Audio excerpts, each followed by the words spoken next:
Vamos, nesta noite, começar com a palestra da professora Alicia Cabeçudo, da Argentina.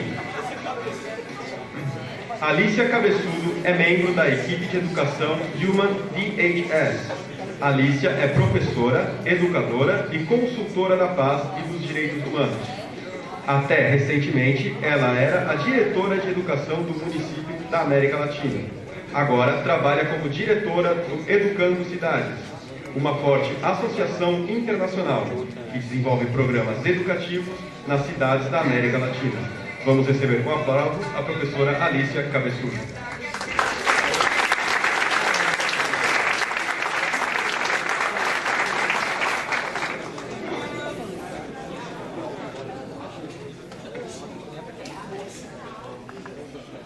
Boa noite. Encantada de estar con vocês esta noche y muy agradecida a ABrasOFFA, a la universidad que nos acoge en su auditorio. La organización me ha solicitado que hable en inglés, ¿sí? Que fale en inglés. Então, não falaré em portunhol, não falaré em brasileiro nem em espanhol, mas tenho que falar em outra língua que o inglês, para que todos ustedes compreendam. So, I am going to develop the talk in English, that it is not my language, and it is not your language. But I shall try to do the best as I can, and also speak slowly because of the translators, right? So, I am, first of all, a teacher. And I say that very proudly, because I think that one of the most important workshops that you can have is to be a teacher. And why is it? Because a teacher is always in relation with people that are interested to learn, not always, sometimes the youth, but that produce and can produce an exchange that it is so important in order to know the people. So the teacher and the students are also in relationship. So when I was very small and young, like many of you here, I decided to be a teacher in general. And then, being older and having 16, 17 years old, I read a lot about what is happening and live in a city that many things happened, many things not very good, sometimes very violent happened. So I decided to work in places where are difficult to live for the people. So when I was a young teacher, very young, I was pointed to go, is it clear the translation? ¿Sí? ¿Está bien la traducción? Well, when I was very young then, I was pointed to go to work in a slum, in a favela in my city. So, the first place that I had to go, and I was young, and I have never taught, and I have never been inside a favela, so I was pointed by the Minister of Education to go there. And then I went, and then I cried every night during a week I return every morning to the school to try to talk with my pupils. I have first grade, so terrible, terrible. I have to teach how to learn and how to write. That it is the most difficult deal in the world. Most that being a professor in the university. The most difficult and most important is to teach, to write, and to read. And so I did that. And then I start thinking that that is another thing, that to teach, to write, and to read to the youngsters is another thing, that it is not only that I am doing another things. So I started to be interested in another issues, in another things related to the situation of my students. So I teach how to write and to read, but also I want to know how they live, what is the situation of the family, what they are doing, how can I help, how we can improve the situation of the people. The process of teaching and learning is also a process of what Paulo Freire said, the conscientization about what is happening. So, very young, I decided that I wanted to teach, to talk, to work about this. So, I studied history first. I studied education then. I studied human rights as a science. I studied peace and education for peace. And finally, I made now a kind, very, very slowly, a kind of approach of the field. And I decided also that I would like very much to teach teachers, to try to talk with young people, as I was when I had 18 years old, in order to exchange what we think about all these issues. That it is not only history, it is not only geography, it is not only how to teach, to learn and to write, it is not only economic, but it is the reality of the life, the reality of the world where I live. So finally, I work on that all together, working with this today we call education for peace. Also, I observed that it was very important to know about the reality near me. So very early as well, I realized how important it is to learn about the place where you live. How important it is to work with the things that appear in your nearby. How important it is to understand the place, the city, the region where you live. And how important is the city for the formation of my identity as well. So at the same time that I understood that the field of teaching that comes wider and wider, and it is really about the problems of the world, how we can try to solve them, how we can analyze them, how we can work with the others on this. I was understanding, or I understood, that the place where I live and the local possibilities that I have in the place that I live are very important.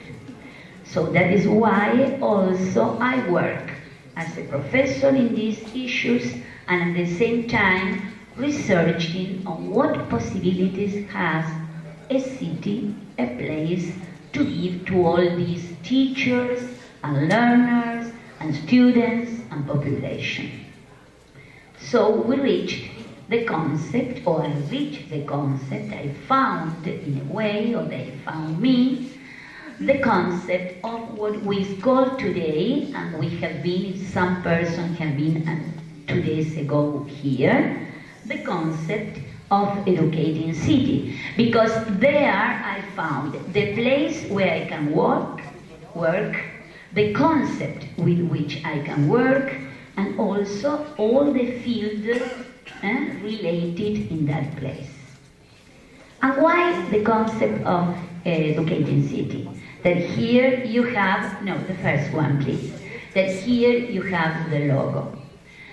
Because the cities like Santos here are really mini world today. Because cities today are formed by population coming from everywhere, coming from different cultures, having different religions, making very different work and jobs, being different because of their gender, because of their ages, because of their color, because of what they think.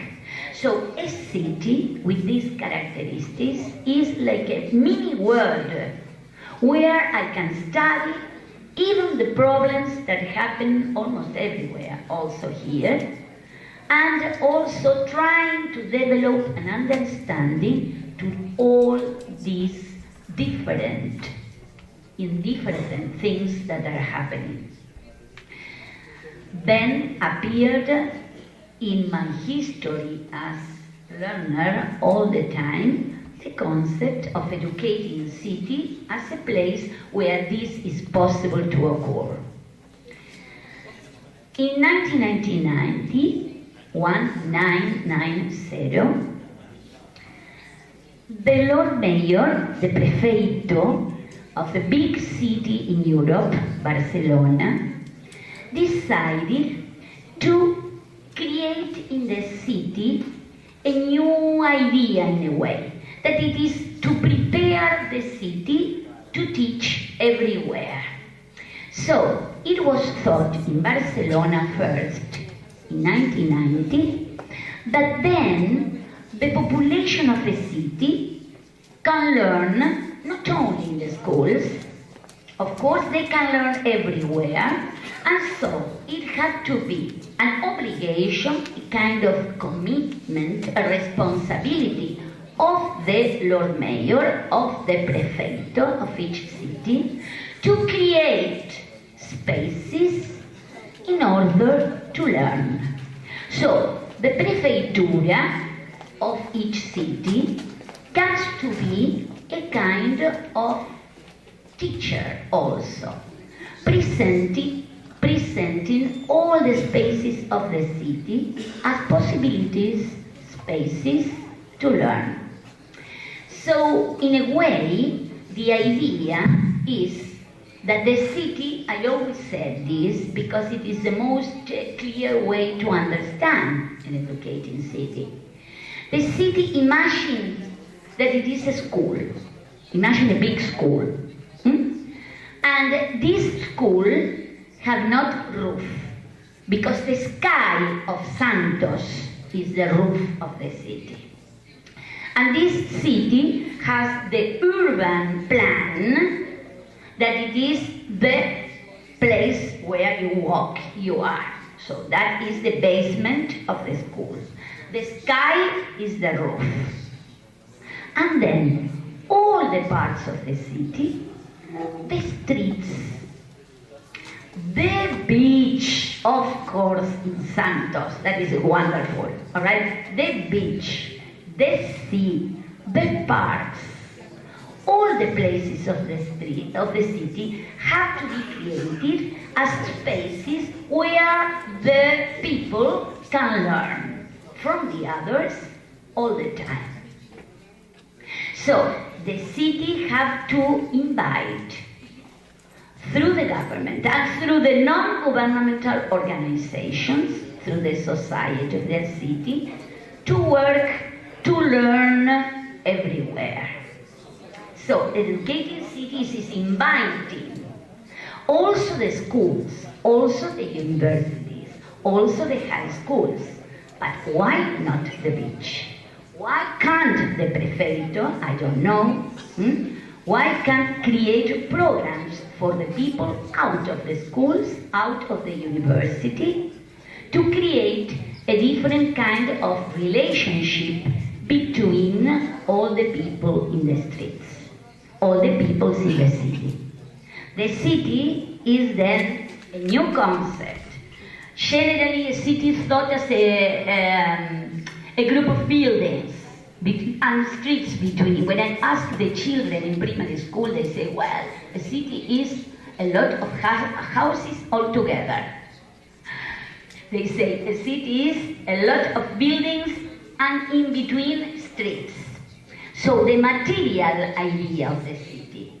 But for us, the city is the spaces, right? All the spaces of that kind of school, open space school. But it is also the relation and the interrelation between the people that live in that place. And that is very important. So the city is not only the streets and the buildings and the parks.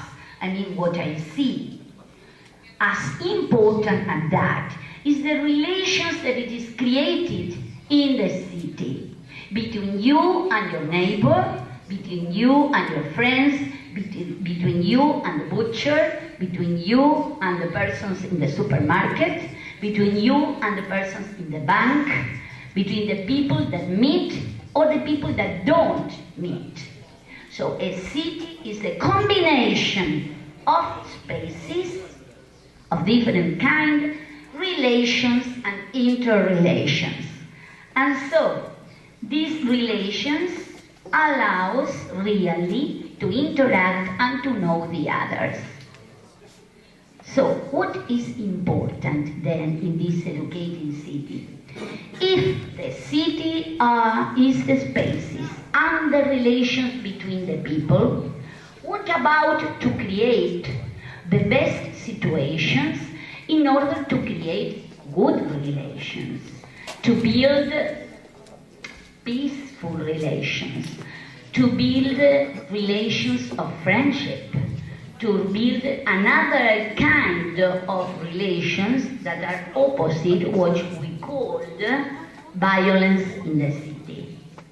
What about to use all these spaces to create these relationships? And what about to create these programs related to the people with the civil society and with the government? It is not a call to ask to the prefeito or to the Secretary of Education, now you have to do this, and then you do that. The projects in an educating city are collective projects. They have to be done in a horizontal way by the civil society and by the governments, by the non-governmental organizations like ABrasOFFA and the government. It is not the power of the authority or the party that it is now in the city that decided that, even if it is a very good project, it is needed to hear what the people in the city wants. It is needed to hear where they want to do the activities, with whom they want to run the activities. This methodology to make the projects with the people, by the government, we call, of course, participative methodology, is the base, frankly, the base of education for peace. And when we say education for peace, we are not thinking in clouds, we are not thinking in doves, we are not thinking in being like this, quiet, pacific, absolutely. We are not talking about pacifism. When we talk about education for peace in cities, we are talking about people interested to know what is happening in the city, what are the problems of the city, how they can resolve the problem, in what way that problems are connected with another problems, a little bit far from my problems, And particularly, how can I join others in order to try to discuss that problems and solve, or to discuss the beauties of the city and solve. The methodology to work in these spaces that the Educating City offers through projects that are done by the civil society and the government is then collective, is then socialized. It is not a big genial idea of the prefeito, that perhaps can be. It is not extraordinary big idea of some monster from the university, from the academia, that then we have to try. It is a project, many times a dream, that many people in the city dream. And then this dream have to be real. So it have to be project the possibility of transformation. Work by all. This is a principle in education for peace. Intervention by participative means, intervention of all, not in doing a project, in planning a project. This is a prefeitura have to know, Mr. Subprefecto, because many times